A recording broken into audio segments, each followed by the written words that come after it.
The Lamidi Apapa faction of the Labour Party has kicked against the decision of an Edo State High Court presided over by Justice Emmanuel Oke, which reportedly restored Julius Abure as substantive national chairman of the party. During a press conference in Abuja, the National Publicity Secretary of the Apapa faction, Abayomi Arabambi, said a matter pending before the Court of Appeal cannot be litigated by any lower court. Arabambi said that the implication of the suspension of Abure by the National Executive Council of the party in Bauchi makes the Edo judgment a mere academic exercise, as NEC, which is the highest organ of the party, had already suspended Abure and his cohorts. Counsel to Apapa faction, Monday Mawa, while also reacting to the judgment, said that the judgment does not set aside pending issues facing Abure, which are yet to be resolved.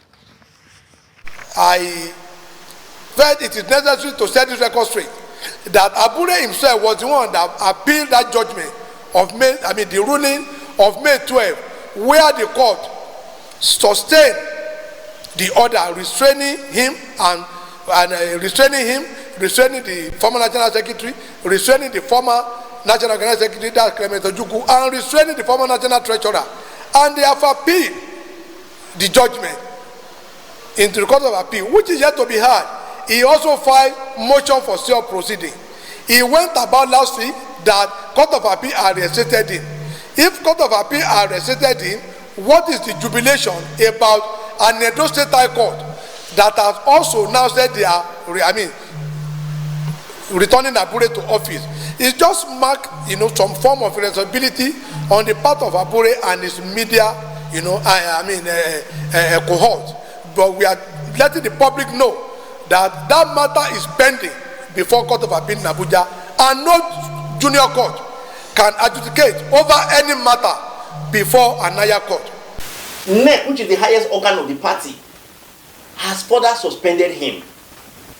So his suspension from his ward, which was set aside today, is no longer of any moment, because it now has, it's not like a person having two issues to cross, or two rivers to cross. He has only succeeded in crossing one, and he's celebrating that he has succeeded in crossing everything.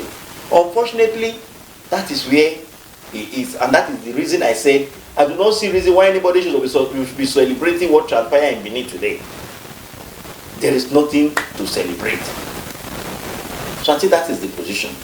So as it stands today, that judgment has only set aside the suspension by his word.